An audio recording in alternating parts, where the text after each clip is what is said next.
Hi everybody, it's Dr. Hydro here. Today I want to talk to you about grow lights. As winter is approaching and the days are getting shorter, you might want to bring your plants inside. And if you don't have a sunny window to put them by and all the light that they require, you might want to consider getting a grow lamp. Now the grow lights today are not the fluorescent fire hazards of your grandfather's days. These are LEDs, they're very high tech and they're very energy efficient. You're not going to see a huge spike in your electric bill by using them, but you might see a huge spike in your plant's growth by using them. What you see here is a Mars Hydro and a Gixer.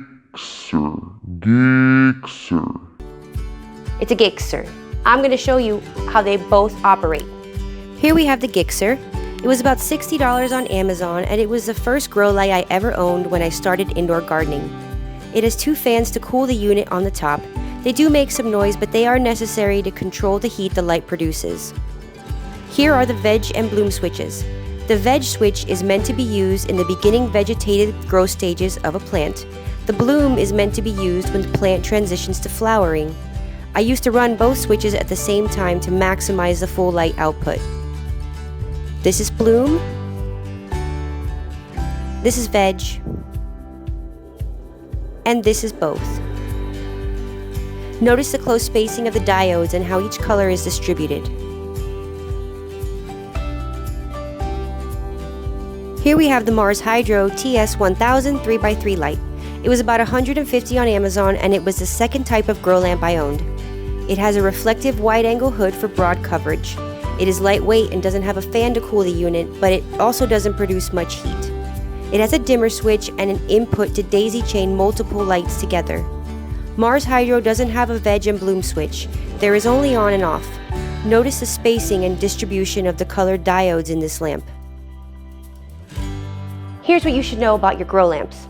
You're going to want to position the grow lamp at least 12 inches above the canopy of your plant. So in this case, this is way too close to my plant and it's going to burn the plants. So I'm going to want to raise it 12 inches.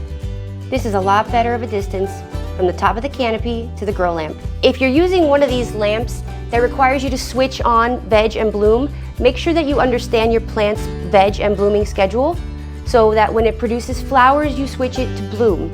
Make sure you operate your lamps in a well-ventilated area. Try to have a fan running around them because even though they say that they don't generate a lot of heat, that heat that they do generate is still enough to raise the temperature in your grow room. The next thing you're going to want to do is put your lamps on a timer. If you're trying to mimic the sun, you might as well try to mimic the schedule of the sun. So make sure that you put a timer on your plants. Finally, which lamp do I prefer? I gotta say I prefer the Mars Hydro.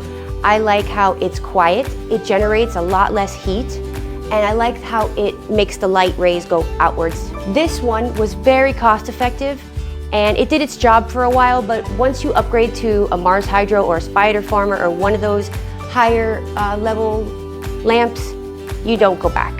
Thank you for watching, everybody. I hope that this has been helpful for you as far as getting to know what kind of grow lamp you want to buy. And please remember to like and subscribe.